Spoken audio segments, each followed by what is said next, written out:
पाएं हर खबर सबसे पहले सिर्फ लाइव टुडे पर। सब्सक्राइब करें और बेल आइकन दबाएं। आज हम देवबंद विधानसभा क्षेत्र में हैं। देवबंद की चर्चा हो और दारुल उलूम का जिक्र ना हो, ऐसा संभव नहीं हो सकता। ये वही दारुल उलूम परिसर है जहां पूरी दुनिया से छात्र आकर इस्लामिक शिक्षा ग्रहण करते हैं।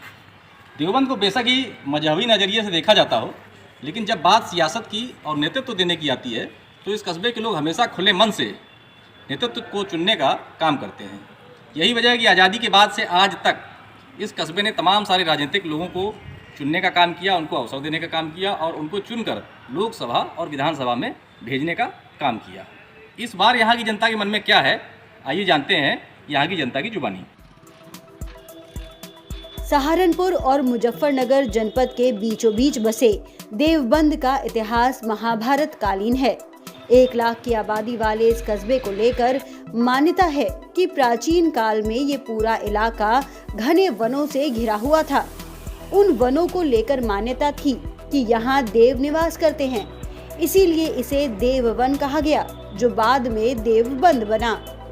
आजादी के प्रथम स्वतंत्रता संग्राम के बाद यहाँ दारुल उलूम देवबंद की स्थापना हुई, जो इस्लामिक शिक्षा का सबसे बड़ा केंद्र बनकर उभरा। दारुल उलूम से देवबंद को पहचान मिली।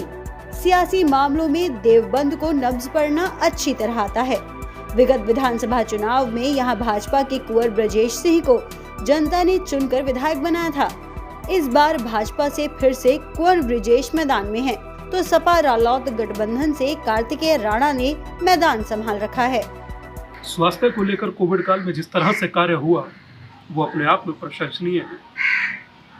थोड़ा सा सड़कों को लेकर कुछ और भी किया जा सकता है, अच्छा किया जा सकता है, बेहतर किया जा सकता है। एटीएस जैसा सेंटर देवबंद में आना यह अपने आप में एक बड़ा उपलब्धि मानिए। जैसे करण के लिए कवच और कुंडल उत्तर प्रदेश और पश्चिमी उत्तर प्रदेश के लिए एटीएस सेंटर, एजुकेशन पर काम होना चाहिए स्वाभाविक, क्योंकि मुझे लगता है पढ़ेगा इंडिया तो ही तो बढ़ेगा इंडिया।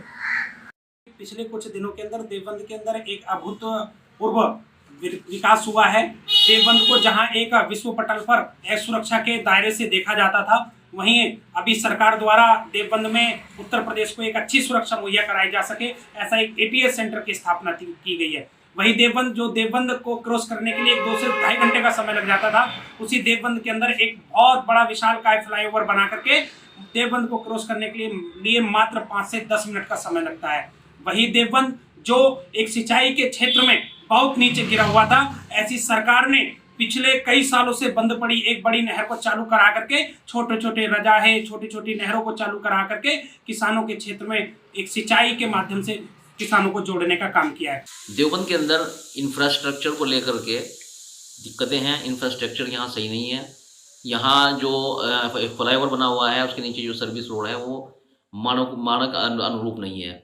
उसको सही तरीके से बनाना चाहिए। उसमें बहुत ख़तरात हैं, क्योंकि वो रोड जो है जिस तरीके से बना हुआ है वहाँ ट्रैफिक बहुत ज़्यादा है और ट्रैफिक के ज़्यादा होने की वजह से एक्सीडेंट होते रहते हैं।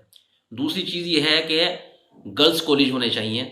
महिलाओं को किस तरीके से शिक्षित किया जाए, किस तरीके से महिलाओं को भी, जैसे कि सरकारें और सब लोग कहते हैं कि कंधे से कंधा मिलाकर महिलाओं को चलना चाहिए।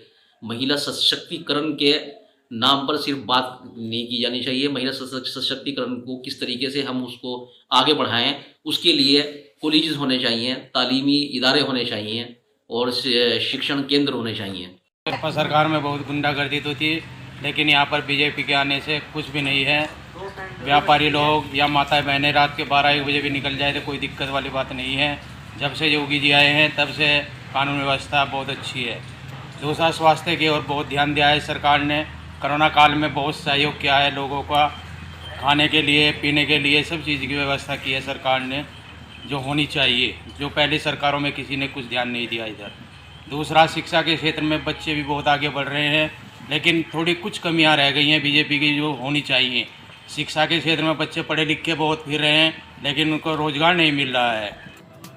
देवबंद विधानसभा से दूसरे चरण में चुनाव हैं। यहाँ के लोगों की जुबान पर विकास के मुद्दे हैं और आगे बढ़ने की चाहत है। देवबंद को अपने चेहरे पर लगे पुराने दागों का दर्द सताता है।